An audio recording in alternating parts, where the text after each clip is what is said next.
এটা কি প্রতিবন্ধী বলা হয় না কি বলা হয় দেখেন তো রন ভাই এটা কি সমস্যা? এটা তো অবশ্যই একটা সিমটমস প্রতিবন্ধী।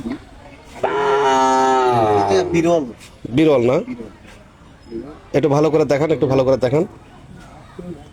ভাগ্যের ব্যাপার, কিন্তু এখান থেকে যে পাটা, আমার মনে হয় যে সিমেন্সের যে ইয়েটা ভিতরে কোনো একটা হয়তো দুইটা লিভার বা এরকম থাকতেও পারে। এর আগে কখনো দেখেছেন রহন ভাই এরকম? আমি এরকম কখনো দেখিনি। কখনো দেখেননি না? একটু সুন্দর, হ্যাঁ একটু সুন্দর করে দেখান তো ভাই।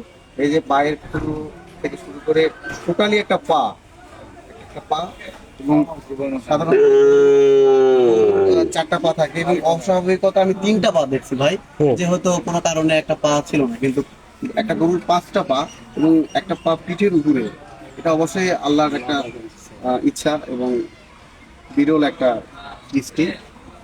এটা আসলে আচ্ছা আপনার অ্যাড্রেসটা বলেন একটু। আপনার বলেন। জয়পুরহাট জেলার পাঁচবিবি থানাতে, বলেন। রতনপুরে না? রতনপুরে। দর্শক দেখুন, জয়পুরহাট জেলার পাঁচবিবি থানার রতনপুরের একটি বাছুরের 5টি পা, 4টি পা তো স্বাভাবিক অবস্থায় থাকে কিন্তু একটি পা বিরল, এটা পিঠের উপরে পা দেখেন একটু বাস্তব, চুলের উপরে চোটের উপরে, একবার চোটের উপরে পাটা। এবং পায়ে হাড়ও আছে এবং সবকিছুই। অবিকল পা, একবারে কোনো পার্থক্য নাই, কিন্তু ওই পা দিয়ে হাঁটতে পারবে না, তো পিঠের উপরের পা, এটা তো হাঁটা সম্ভব নয়। তার মানে পাটা বুঝি ধীরে ধীরে নিচে নামে যাবে। না ওটা নিচে নামবে না, কেমন নিচে নামবে? এটাই ভাবে। একে তো বিরল অবস্থা, তার মধ্যে আবার লাম্পি রোগে আক্রান্ত হয়েছে।